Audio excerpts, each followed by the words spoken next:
तो यहाँ पर स्टार्ट करते हैं एवरलास्टिंग लव मांगा का नेक्स्ट पार्ट। तो यहाँ पर हमने देखा था कि जो जिन है वो यंजी को एक रूम में लेकर जाता है, वहाँ पर वो उसका पसंदीदा खाना भी लेकर आता है और यहाँ पर ना उन दोनों के बीच में थोड़ी बहुत बात होती है और यहाँ पर जो यंजी है वो बात भी करता है फ्यूचर बेबीज़ के लिए। और यहाँ पर वो कहता है कि फ्यूचर में हम बेबीज़ प्लान करेंगे। यहाँ पर जो है जिन वो सोचता है कि ओरिजिनली जब वो अपनी 20s में था तो वो सिर्फ अपने फ्यूचर बारे में सोच रहा था, लेकिन अभी यहाँ पर वो सडनली चिल्ड्रन को ऐसे इंटेंशली क्यों मतलब चाहने लग गया। और यहाँ पर वो सोचते हैं कि अभी मैं भी ये चाहती हूँ कि हमारा चाइल्ड हो, कि जब वो उठेगा और वो जाने लगेगा मुझे छोड़ के, तो मैं चाहती हूँ वहाँ पर कोई हो जो उसे फील कराए रिलक्टेंट, ताकि वो मुझसे पार्ट ना हो। और यहाँ पर ना वो उसे बोलता है यहाँ पर यंजी कि चाइल्ड का होना स्कैरी है, मुझे पेन से डर लगता है। वो उससे बोलता है कि मैं तुम्हारे साथ हूँ, तुम्हें डरने की ज़रूरत नहीं है, तुम्हारा अल्फ़ा तुम्हें कभी पेन फील होने ही नहीं देगा। यहाँ पर उसकी बात सुन के वो सोचता है अपने मन में और प्यार से उसको देखने लगता है। यहाँ पर जिन सोच रहा है कि जब टाइम आएगा और मैं तुम्हें 2 इंजेक्शन दूँगी स्ट्रॉन्ग एनर्जी बूस्टर के एडवांस में ही, ताकि तुम्हारे फेरोमोन्स काम रहें। यहाँ पर वो उसकी बात सुन के काफ़ी खुश हो जाता है। वो उससे बोलता है बाय द वे, क्या तुम्हें रिग्रेट नहीं है कि हमारी जो कंपैटिबल इशू है वो कुछ ज़्यादा हो रहा है। वो उससे बोलता है इट्स ओके। वो उससे बोलता है कि तुम्हारे साथ मुझे कंफर्टेबल फ़ील होता है, तुम्हें बिल्कुल भी ऐसे जेंटल होने की ज़रूरत नहीं है। अगर ये हर्ट भी हो रहा है थोड़ा बहुत तो मैं इतना ज़्यादा अनकंफर्टेबल नहीं रहूँगा। यहाँ पर वो सोचता है कि मुझे क्लियरली याद आया कि जब यंजी 23 का था उसने तब ऐसी बात बोली थी, और यहाँ पर ना उसने यही बात बोली होती है कि जब तक तुम मुझे छोड़ के नहीं जाते और तुम्हें मेरे साथ बिल्कुल भी जेंटल होने की ज़रूरत नहीं है। इट्स ओके इवन अगर ये थोड़ा बहुत हर्ट भी हो रहा है। यहाँ पर वो सोच रहा है कि उस टाइम के दौरान मैं ऑलरेडी मेरा टेम्पर खो चुका था और मैं बहुत ही ज़्यादा मतलब जो है वो मतलब हमारा यंजी है वो उसके साथ बहुत ही कॉशियसली बात करता था डर डर के। और यहाँ पर वो उससे बोलता नहीं, वो उससे बोलता है कि अंजी मैं तुमसे प्रॉमिस करता हूँ मैं तुम्हें अच्छे से ट्रीट करूँगा और मैं तुम्हें पेन फील नहीं होने दूँगा, प्रॉमिस मी कि तुम 27 की एज में मुझे छोड़ के नहीं जाओगे। अंजी बोलता है कि तुम क्या कह रहे हो, मुझे समझ में नहीं आ रहा, तुमने इतने ज़्यादा स्केर्ड और इनसिक्योर क्यों लग रहे हो, क्या मैं तुम्हें इनसिक्योर फील कराता हूँ। वो उससे बोलता है नहीं, मेरे साथ बस थोड़ा सा और अफेक्शनेट रहो, मुझसे प्रॉमिस करो।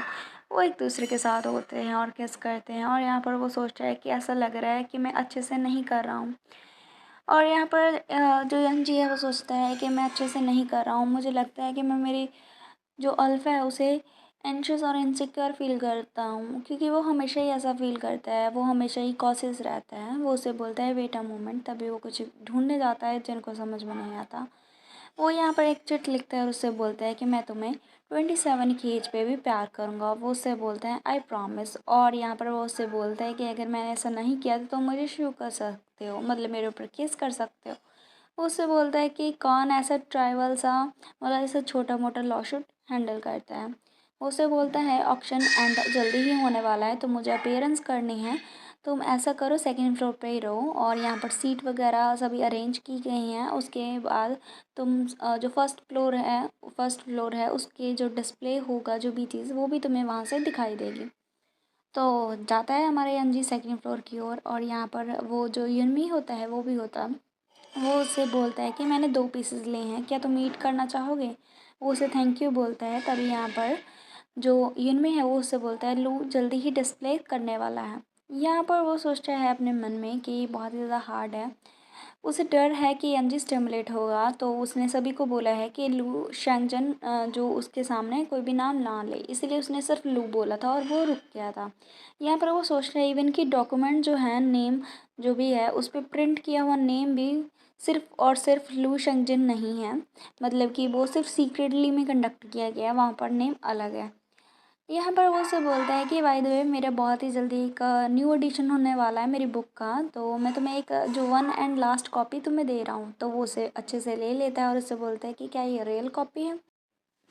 यहाँ पर हम देखते हैं यर्मी उसे कहता है कि एक्चुअली में ना मेरे पास एक क्लब है जो कि सिर्फ ओमेगास को एक्सेप्ट करता है और जो मेंबर्स हैं वो हाई रैंक के हैं, अगर तुम इंटरेस्टेड हो तो तुम मेरी जगह पर आ सकते हो और उसे देख सकते हो। और यहाँ पर ना तभी एक अनाउंसमेंट होती है, अभी जो एक्शन है वो क्लोज़ हो रहा है, तो हमारी जो कंपनी है वो सिंसियर थैंक्स करना चाहती है लू शेंगजिन को, जो कि है एग्जीबिशन का ऑर्गेनाइज़र। और यहाँ पर उसका नाम सुनते ही हम देखते हैं उसका रिएक्शन बहुत ही कुछ ऐसा होता है। वो बोलता है, लू शेंगजिन, यहाँ पर वो बोलता है जो ऑक्सीजन है वो ख़त्म हो चुका है, तो पहले मैं तुम्हें रेस्ट के लिए लेके जाता हूँ।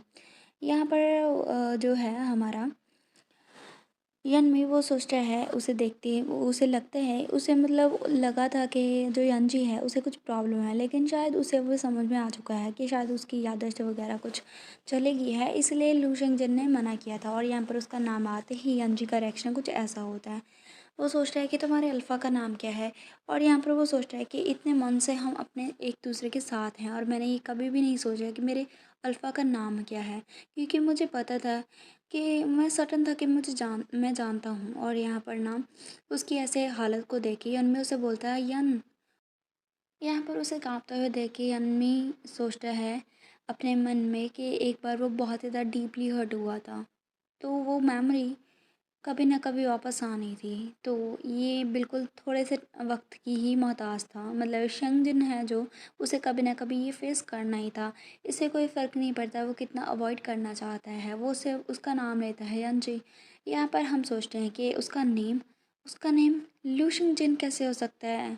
उसने कहा था, जो अनाउंसमेंट वाला पर्सन था उसने कहा था लू शेंगजिन, वो तो वही पर्सन है जिसे मैं सबसे ज़्यादा हेट करता हूँ। यहाँ पर हमारा सीन कट होता है।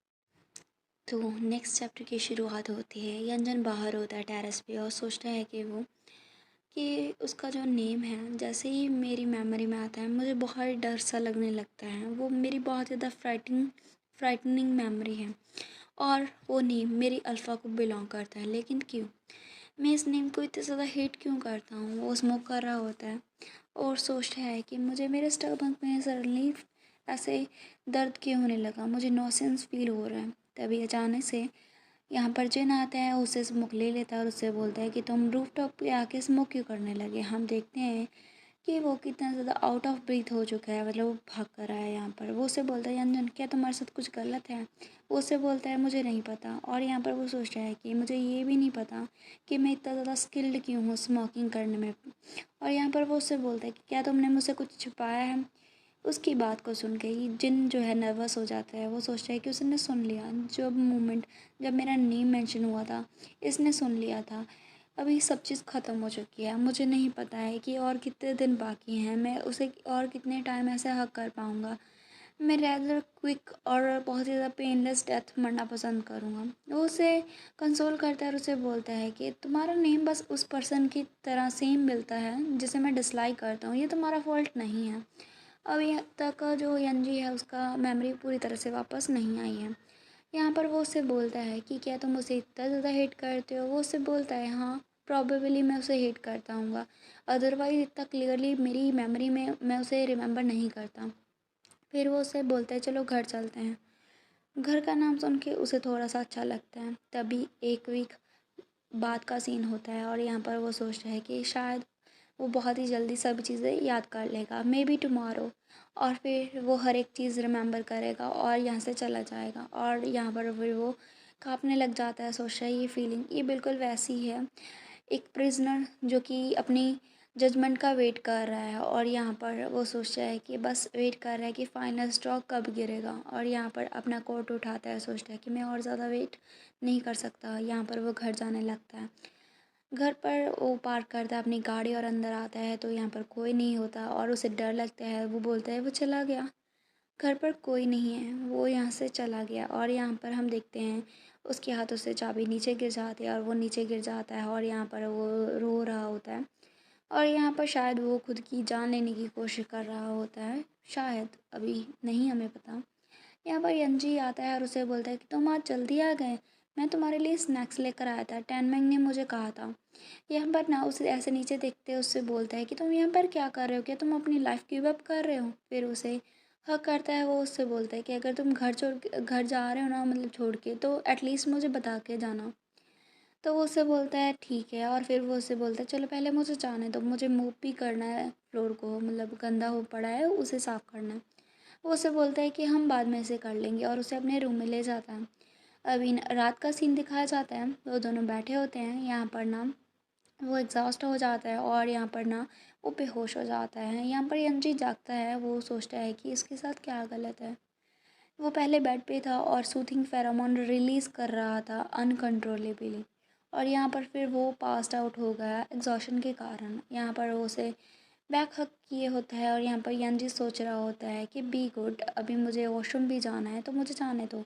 वो उसे नींद में ही बोलता है कि प्लीज़ मत जाओ, मैं हर एक चीज़ चेंज कर दूँ। और यहाँ पर उसको सुनते ही हमारा जो यंजी है, उसे होता है कि क्या हो रहा है, उसे कुछ भी समझ में नहीं आता। अभी शायद बहुत ही जल्दी यंजी को पास्ट याद आ जाएगा, उसके बाद क्या होगा हम देखेंगे। हमारा सीन यहाँ पर कट होता है। बाय।